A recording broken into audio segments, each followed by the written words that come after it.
So, one of the things I really liked about October, besides being Halloween, is of course it's the month of birth of Cartoon Network, which is why I'm wearing this shirt right now. Also because, as you can tell from the title of this video, I'm going to be watching and reacting and commenting on the video of the real reason Cartoon Network failed by the infographics show. I thought, okay, this would be interesting to watch, but let me save it for a reaction sometime.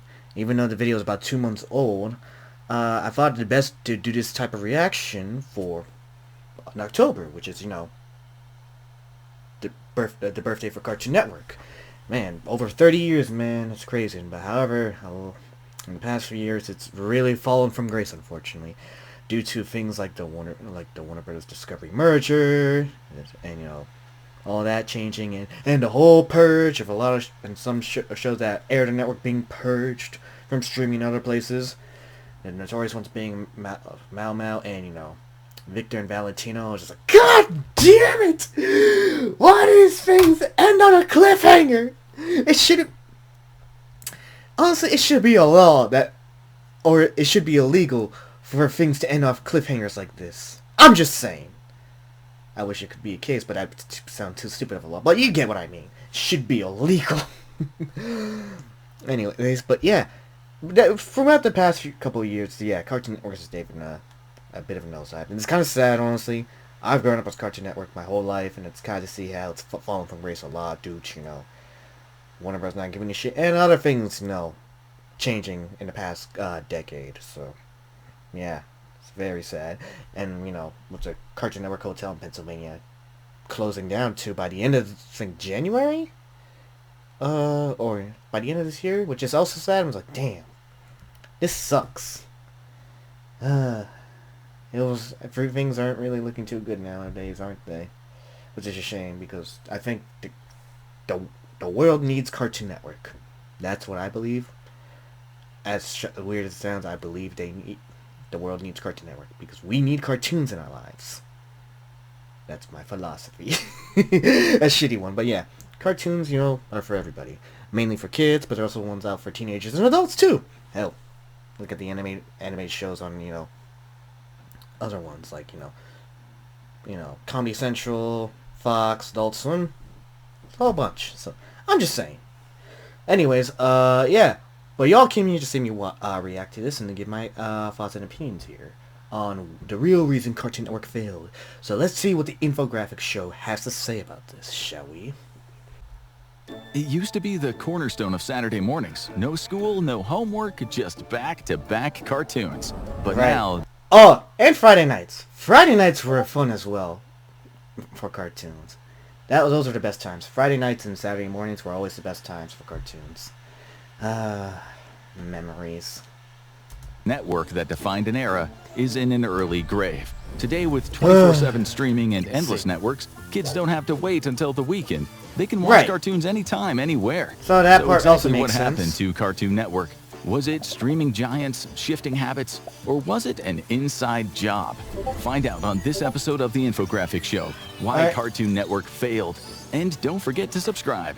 If you're a 90s kid, the odds are your childhood is packed with cartoon memories, and most of them aired just once or twice a day. When you came home from school, there was always a full lineup waiting for you, including Tiny Toon Adventures, Animaniacs, Batman, and Goof Troop. And a 2000s kid, too. Being a 2000s kid was also great at the time, too. 90s and 2000s kids, we had it the best! Saturday mornings was the holy grail. From dawn until noon, it was a marathon of pure animated joy. This was where many millennial kids got their first introduction to Pokemon, and where Disney's famous One Saturday Morning ruled the airwaves. It seemed like a tradition that would never end, but nothing is forever, not even childhood. Today, flip on the TV on a Saturday morning and you're more likely to find news, game shows, and soap operas. Not a single cartoon in sight. Who could turn off such a beloved tradition? One of the main culprits was the government. While the kids were enjoying their cartoons, their parents were growing concerned. Every Saturday ended with hyper kids begging for toys. This led to new regulations that prohibited certain advertisements for toys and junk food during kids' programming, slashing the profit margins. Regulations were soon passed requiring kids' content to have a certain amount of educational content. but the biggest opponent of Saturday morning cartoons and their syndicated See, weekend I didn't counterpart know about that. turned out to be themselves. In the 80s, a new competitor started to emerge in the world of cartoons. Kids didn't have to wait for after school or Saturday mornings to get their cartoon fix. They could flick on the TV, turn to their favorite cable channel, and there would be cartoons playing at all hours of the day. With more time slots, these networks could soon greenlight more cartoons for all age groups, including nostalgic adults. And soon, their competition got bigger. Unsurprisingly, the first to drop their anchor in the new waters of cable was Disney. The Disney Channel debuted in 1983, Which is and also it would be full a of good runaway hit, memories. creating a massive increase in subscriptions and causing kids to beg their parents to get cable. While the early years of the channel focused on live-action sitcoms and TV movies, it would soon host more and more cartoons. It was such I mean, it was like that for decades, honestly, up until, like, you know, the early to mid 2010s. Well, at least they had a mix of, you know, good sitcoms, live actions, and cartoons. Again, but the 90s and the 2000s era were probably the best ones. a success that it spawned two spin-offs, Disney XD, an action-focused channel, which had slightly more mature cartoons, Which was great, by the way. I love Disney XD. When it first launched, for the first couple of years, it was great, giving us, you know, mature cartoons, and, you know, more cool, you know, sitcoms and sitcoms to try to do more live action stuff. The best sitcoms, I think, on Disney XD to this day were definitely Kicking It and Lab Rats. Those two were my favorite during the Disney XD. Good times, man. Good times. Just saying. If I were to name two of my favorite from the XD era back then, of course, like I said, Kicking It, and Lab Rats. I mean, I liked Mighty Met too.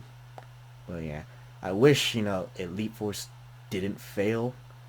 But of course it failed because he took out the main character from that show, you know. Without Leo, it wasn't really the same, so just saying. and Disney Junior, which focused on preschoolers with shorter form content. Makes But an sense. upstart with a catchy name would soon pose the biggest challenge yet. Now owned by Paramount, Nickelodeon launched in 1977, but it didn't get serious attention until the 1990s. That's when its lineup of original programming began making waves. Rugrats, a show about the adventures of imaginative babies, not only was a hit on TV but spawned two motion picture spin-offs. It also struck gold with a more serious show, the Asian-influenced epic fantasy Avatar: The Last Airbender, and the company hit pay dirt in the early 2000s with SpongeBob SquarePants, a tale of a hard-working sea sponge working in fast food and his eccentric Living neighborhood. under the sea. It was such a huge hit that it is still running today and has spawned an Amazingly. endless series of movies, spin-offs, and even a stage show. Yeah. So it's Unfortunately, this main cartoon has not aged that well. A lot of seasons weren't that great, especially the current ones. The only one I can name in recent memory was the one where they dedicated an episode to the Milet guy.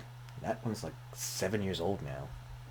It was inevitable that one of the kings of cartoons would soon get into the fray. Warner Brothers has been a cartoon powerhouse for almost a century, with Bugs Because of Bunny Looney and the Looney Tunes. Tunes only being second to Mickey and his friends in recognizability.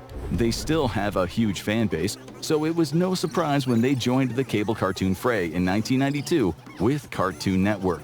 With all of the Warner Brothers properties at their disposal, they not only made the most of the Looney Tunes, but of the famous superheroes of DC Comics. That advantage Using didn't their just help them IPs to their dominate. advantage, It of gave course. them room to take creative risks, leading to some of the most distinctive original cartoons of the 90s and 2000s. And then there was Adult Swim, an adult-focused programming block that offered mature and bizarre cartoons. But while it started out high, it didn't stay there. From the start, Cartoon Network has always had a reputation as a more offbeat experimental network than its competition. It had to. Launching later than its rivals like Nickelodeon and Disney meant that it needed to make a mark fast.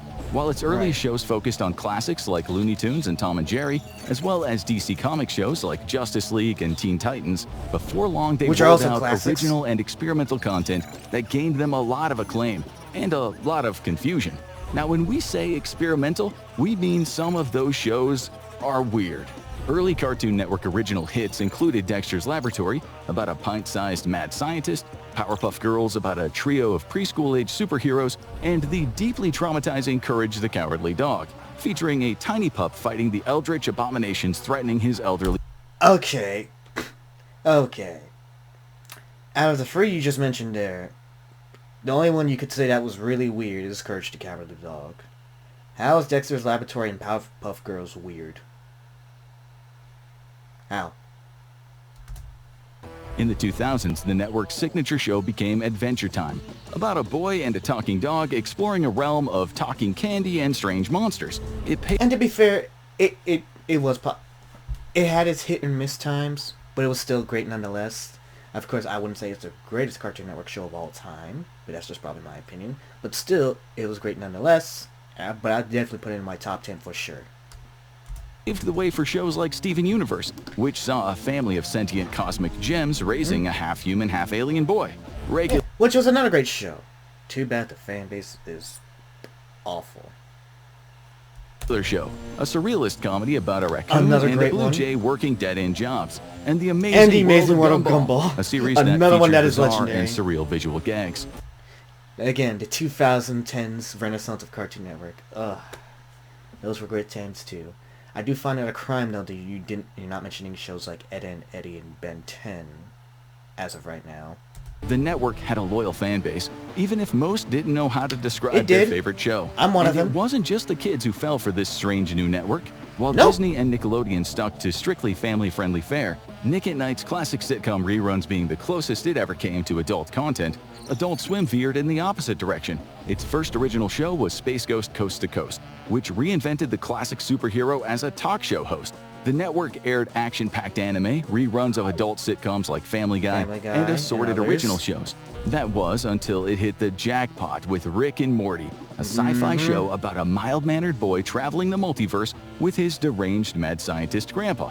It seemed like the good times would never end, but they did, in a hurry.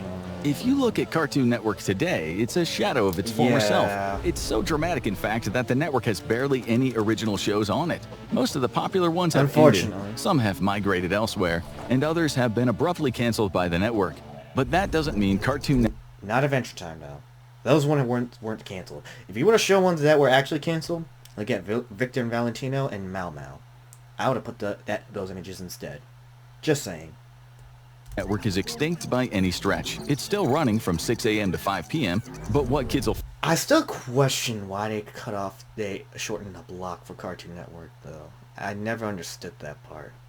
Because I remember when it used to run until like 10 to 11 p.m. Now it just runs until 5 p.m. and then the Adult Swim transition, which is like, why? I never understood that. find will be very different from the old days, and it might be very repetitive. And if you ask the fans, it has ruined Cartoon Network. Viewership of the network has declined precipitously over only a few years, with more than half of the audience disappearing in only 5 years. The average I also feel like this is the people who are running the network's fault in this regard, because one of the main examples being fucking Teen Titans Go, when they would constantly air that shit a lot. It was fucking annoying.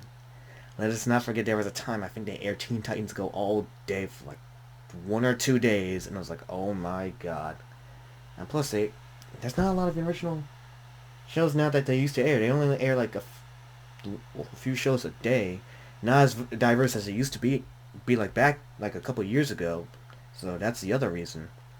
Nothing really new coming from the network, which is the sad part. You get new things on Adult Swim, but unfortunately not on Cartoon Network anymore. Not much. I remember they had We Baby Bears. I recently heard they're trying to do new episodes now, but I would have to double check that. viewership in 2020 was 274,000 viewers, with over 100,000 being in the coveted 18 to 49 demographic. It declined to around I'm not surprised. 200,000 in 2021, but it didn't reverse its decline or even stay steady. Instead, it kept dropping hard, to the point that in April 2025, the average viewership was just 61,000 people, or 44,000 households. That is more than an 80% drop in less than half a decade. And it makes people wonder if the network might be along for the world. It's unlikely that I Cartoon don't Network think will be so. going off the air anytime soon. It's still profitable, especially as it airs relatively little original content these days, and it can keep going on forever on mostly reruns. But the heart of the network has already been shut down, with its in-house animation studio closing its doors in 2023. 2023. And Again, all thanks to the fucking merger. Thanks a lot, Zaslav. Is he really one to blame for that? I'm not sure. But I remember the merger going on with that stuff. That's what caused it to shut down originally, and to be part of the I think Warner Brothers Animation Studios, so that's what caused that. So either way, I blame the merger and Zaslav. Fuck you. Being taken offline in 2024. That essentially makes the Another network a sad ghost of its thing. former self, running on nostalgia and reruns, while the people who made it a success are already long gone. If you ask its old school fans, it's already dead, which raises the question, who killed it? Like any Yes. good murder mystery, there are plenty of suspects, but perhaps the biggest culprit behind Cartoon Network's decline is simple. It never quite kept pace with its rivals. Shows like I'm not sure about that one. I thought the problem is it wasn't necessarily the competitor's fault, because when I looked at Nickelodeon last time, it was kind of going along the same ways a little bit. Not it didn't have you know, the shows they were airing were like being less, you know, diverse. So by diverse I mean, like, you know, they weren't showing as many shows as they used to during the time frame of the blocks and hours. That's what I'm trying to refer to. So like, they only air like probably like 2 or 4 shows during, you know, the morning and days. So that's that's the last time I remember, you know, seeing it from Nick. Same happened with Cartoon Network, but then they started airing reruns just to you know, include more shows into the block times, but hasn't been working out too much. But here, I think the same thing with Nickelodeon. Disney Channel I haven't kept up with really, even though I really want to watch well, Wizards of Beyond Waverly Place. So, just saying. Gravity Falls, SpongeBob, and Avatar became merchandising icons and spawned multiple spin-offs, even if the latter's fans would rather not talk about it. There is...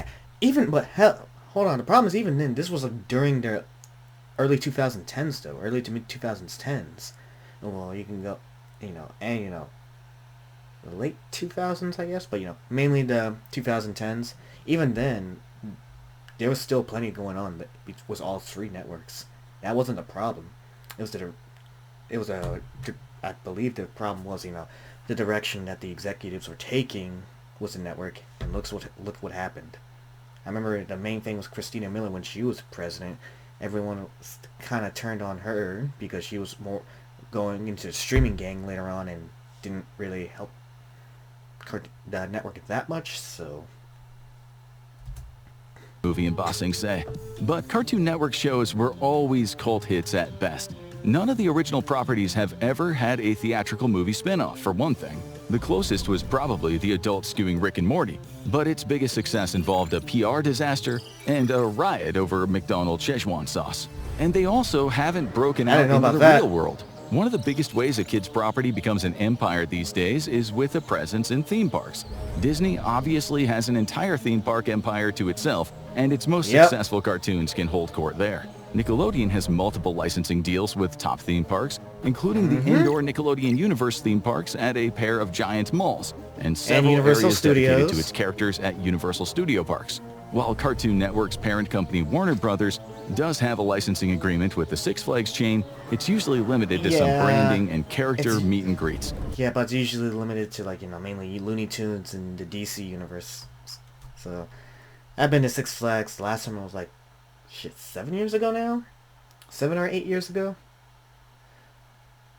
Yeah, 7 years ago, so... The only thing I remember, the only IPs they really use over there are the Looney Tunes and, you know, DC superheroes. And even then, it's really only the Looney Tunes and DC heroes who get to represent the company. But they do have one surprising presence. It's just not where you think. Cartoon Network's most prominent real-world presence is the Cartoon Network Hotel. Yeah, which I was just talking about earlier. Inspired by the Powerpuff Girls, Steven Universe, Adventure Time, and more. There's even a Cartoon Network-themed pool and restaurant. So where is this shrine to animated chaos located? Orlando, in Pennsylvania. Los Angeles? Nope. It is located in the Amish town of Lancaster, Pennsylvania, right next to Dutch Wonderland, a fairy tale themed amusement park. I didn't even know that. This makes the two an odd fit, and the Cartoon Network Hotel a big surprise to many people who encounter it. And that has kept Cartoon Network from reaching the heights of its competition. But its decline may be self-inflicted. Today, that was one of the main issues they had. If they made that hotel look super nice, but put it in a very obscure location. To tune into Cartoon Network may be in for an unpleasant surprise. The network has very little in the way of original content, Rick and Morty still holds court on Adult Swim, but the show has been through rough waters. Its co-creator and lead voice actor was fired from the show due to a series of allegations and controversies. As for the kids, there's only one show currently airing new episodes on the network, and it just so happens to be its most controversial. Teen Titans Go, a long-running spin-off of the DC Comics animated series Teen Titans. Fucking 12 years already. And I don't know how on earth that shit's still going. Again, airing this so much, I really think it's what's killed the network a lot. The show's 5 lead characters and turned them into chibi-style parodies of themselves, packed with dense humor and visual gags. And old-school fans of the characters hate it. But there's just one problem: little kids seem to love it. It's been running for over 10 years, and it got a spin-off movie. It's so successful for the network that it can run for hours at a time and air repeats that take up the majority of the kids' programming for the day. And mind you, too much of the time, too. That has left little room for anything else. Most of Cartoon Network's other shows have ended or been canceled. Shows like We Baby Bears, itself a chibi-style spin-off of another show, are in limbo as they wait for the news of renewal. Many shows, when they air I think that was kind of confirmed. Again, I don't know. I would have to double-check that. Adult Swim come in knowing that they are likely to only have a limited run. It's not just that Cartoon Network is in decline, it's that no one is sure anymore if there is even a place for it at all. Because cartoon viewing has changed once again in a big way. The days of tightly scheduled cartoon blocks are over. Today's kids aren't adjusting their day around a network's timetable. They're used to cartoons being on demand via streaming platforms. Fans can simply open a website or an app and order up their favorite shows just like you'd search for your favorite episode of the infographic show. Disney has Disney Plus and Hulu, while Nickelodeon has Paramount Plus. Cartoon Network's parent company has HBO Max. HBO Max. But the problem is, with HBO Max, unfortunately, they decided to, for whatever reason, purge a lot of their Cartoon Network shows they had on there, which I will never understand to this day. And there's a very few selection now, which is why I didn't really renew my Max subscription. Last time I used it was just so I could watch Crisis on Infinite Mirths and react to it. And I just used it for a month to watch anything else I thought it was interesting, and that was it. A massive array of old and new content. So that's where everyone should go to watch the new Cartoon Network shows, right? Well, it would seem so, but it hasn't worked out that way. HBO Max did play host to the acclaimed Fiona and Cake series, a more mature spin-off of Adventure Time. But in recent months, some surprising announcements have been made. A new season of Gumball will be coming, but it'll be airing on Hulu, owned by WB's competitor Disney. And likewise, a revival of regular show will be moving to Adult Swim. And most surprisingly, the Steven Universe sequel Lars of the Stars will be airing on Amazon Prime. None of these revivals of Cartoon Network hits will actually be airing on the main Cartoon Network. And if you ask some people, that might be by design. There is one thing nearly every hit cartoon has in common. It's a memorable villain. Whether it's Elmer Fudd chasing that wascally wabbit, Joker springing another death trap on Batman, or yet another masked criminal unmasked by the Mystery Machine Gang, the story wouldn't be the same without a great bad guy. And if you ask Cartoon Network fans, the network has one of its own. David Zaslav, the head... As I was just talking about this fucker earlier. He's the one responsible for the merger and the purge of a lot of things happening. And it's true. A lot of the fans in Cartoon Network fans see him as a villain. I didn't like him for the shit he did either. Of Warner Brothers Discovery and the man in charge of the network's future. Since he took over in 2022, Zaslav has gained a reputation as a notorious cost cutter. He began his career at sister company Discovery, which specializes in reality television, and he's made some deep cuts in Warner Brothers scripted content. Most famously, he shelved a nearly completed Batgirl film as a tax write-off. Honestly, that I'll agree with that part. That part was probably for the better, though. It would never ever be seen. He did the same to a Scooby-Doo animated film, and a pair of Looney Tunes movies almost suffered the same fate before being rescued from oblivion by an upstart new studio, Catch Up Entertainment. And that has led many people to ask, does this guy even like cartoons? Fans of the classic WB cartoons have noticed that more and more shows seem to be disappearing from HBO Max. Yeah, again, which is why I stopped renewing my subscription. Up on rival streaming services. Defenders of Zaslav said that he is essentially a finance guy who who's just trying to find the most profitable option for the company. And giving Bullshit. a license fee for their own properties is a nice little boost for the coffers. But others say he is essentially selling off the company's legacy for parts. And the way it looks, the future of cartoons at WB isn't bright. Only a few new cartoons have debuted on the network and streaming service in recent years. Close enough from the makers of Regular Show, Yeah, which also eventually got canceled, unfortunately, which was stupid. debuted with the streaming service but was canceled after 3 seasons and disappeared. Invincible Fight Girl, a new anime-inspired adventure, got good reviews, but is waiting for news of a second season. The one breakout hit, My Adventures with My Adventures with Superman? not only got renewed for a 3rd season, but has had several spin-offs announced, so there Oh, may I be didn't a even know future about for that cartoons. part. You know, honestly, My Adventure with Superman, but I like it. It's a bit but I do like it. I do like it. At WB, but only if you're a part of an existing franchise. So where is the next big franchise going to come from? If there is one bit of good news from Cartoon Network, it's that misery loves company. Neither of its competitors are what they used to be either. Disney Channel has That's seen what I was its output saying. of new And that's what I was just saying earlier. I've noticed the same thing was Nickelodeon, and the last time I was seeing anything on Disney Channel. So cartoons decrease as it shifts its focus away from serialized adventure cartoons. While its long-running hits Big City Greens and Phineas and Ferb are still going strong, it recently canceled a trio of new cartoons after only 1 season.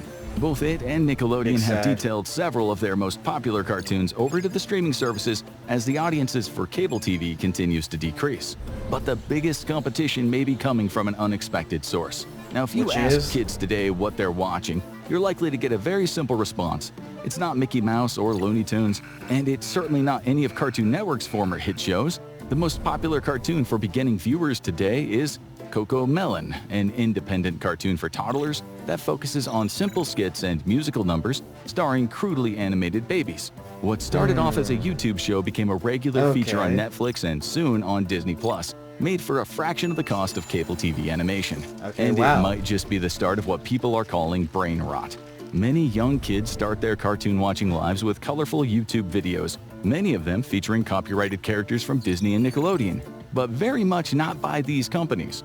These offbeat musical videos, many of them AI generated, are everywhere on YouTube course. and are designed to be played ad nauseum. With little kids reared on those, their attention spans suffer, and they might never make their way to longer form cartoons. That's left these companies hoping for help from older viewers, but they might have left as well, for very different sources. If you ask today's teenagers and animation buffs what their favorite new show is, you'll get a variety of responses. They might mention Right. Has Been Hotel and Hell of a Boss, a duo Yeah. of profane animated those have been musical really comedies popular. set in a very offbeat take on the afterlife. Or they might shout out The Amazing Digital Circus, a surrealist thriller about a group What? of people who find themselves trapped in a bizarre cartoon circus run by a mysterious ringmaster. They might even give some Didn't even love know to the about that newer one. Mech West, a steampunk Wild West adventure filled with robots and bandits. But you won't Didn't know about find that one any either. of those shows on Cartoon Network. They all have 2 things in common. They are highly ambitious and original shows, and they are all independent animation projects that began their life on YouTube. As their fandom grew, many of them course. were picked up by streaming services to find a bigger audience. And as more and more creators turn to these independent animation studios, the networks and streaming services lose their grip on the talent that may have made their shows a hit to begin with. And that has led many people to ask a critical question: is there a future for TV animation anymore? The biggest challenge facing Cartoon Network, and to a lesser extent its rival networks, is if it's even worth making original cartoons for them anymore. The networks aren't going anywhere, and they have decades of original content from the past built up that they can re-air ad nauseum for new fans to Let's show The Little Mermaid for the 150th time. 55th time, I mean. So true. discover. Shows like Gravity Falls and Avatar: The Last Airbender still have a firm grip on fans, while Cartoon Network has an entire library of Steven Universe and Adventure Time episodes ready for new viewers to binge on, especially as spin-offs continue to roll out on other platforms. The networks have no need to fold anytime soon, but they also don't have any motivation to step up anything new. And so it's But they likely that the should. networks will just keep on going. But every year they'll become less and less relevant. And when they do finally go the way of networks like UPN or Funimation, no one might even notice. Cartoon Network lost its audience by drifting away from what made it iconic. But it's not the only household name struggling to hold on. Watch the Right. real reason McDonald's is failing to find out why the Golden Arches are starting to lose their shine. Okay, that was a really...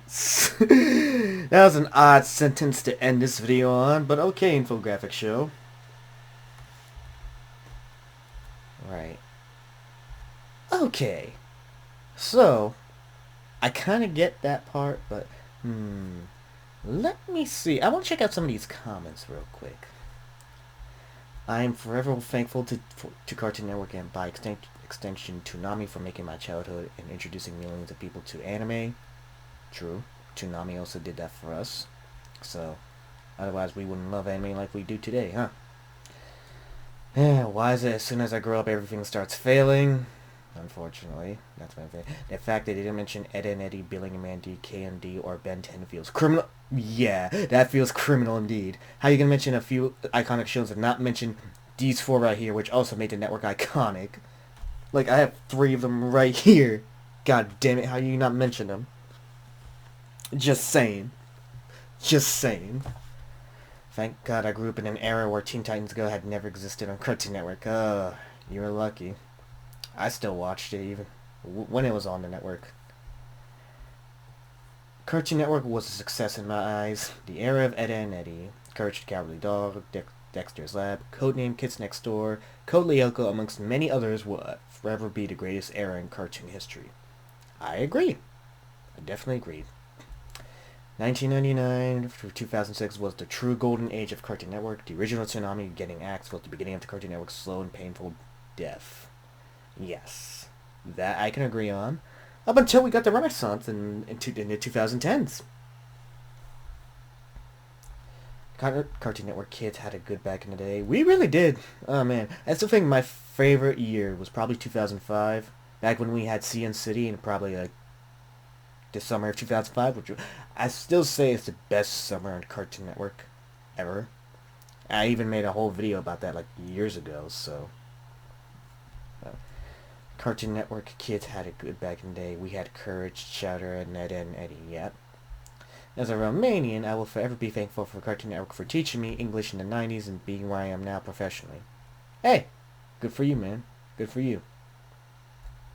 I haven't even noticed because the decline came after I grew up. I don't even watch TV anymore because I can't stand unskippable commercials. Fair enough. Fair enough. It's not a failure just because it ended. Cartoon Network was an incredible success, and I will always be grateful for the joy it has brought me as a child. Same here, buddy. Same here. Them spamming Teen Titans Go was the reason why it failed. I was saying the same thing. Thank you. Thank you for that comment, Commonly YT. Thank you for that comment. I agree. That's what I was saying earlier. The amount of times it kept just spamming Teen Titans Go while I was airing for the network is like, for fuck's sake. Give us something else, please. The executives from CNN forced a lot of unwanted alterations to several series. They also canceled good cartoons to replace them with horrible reboots. Also, another true reason. They forgot to mention Johnny Bravo, Samurai Jacket, or Cat... Well, Cat Dog was a Nickelodeon's one. That's not for Cartoon Network. Other awesome shows added to the immense list of 90s and 2000s nostalgia. Okay, you just mean for, like, the nostalgia. Okay. I'm a 90s baby and born and raised in a developing country. Thanks to Cartoon Network, I learned English and basically grew up as a bilingual kid. Cartoon Network literally saved my life, not to mention it gave me a wonderful childhood to not many kids my age experienced. See? Cartoon Network did a lot of good.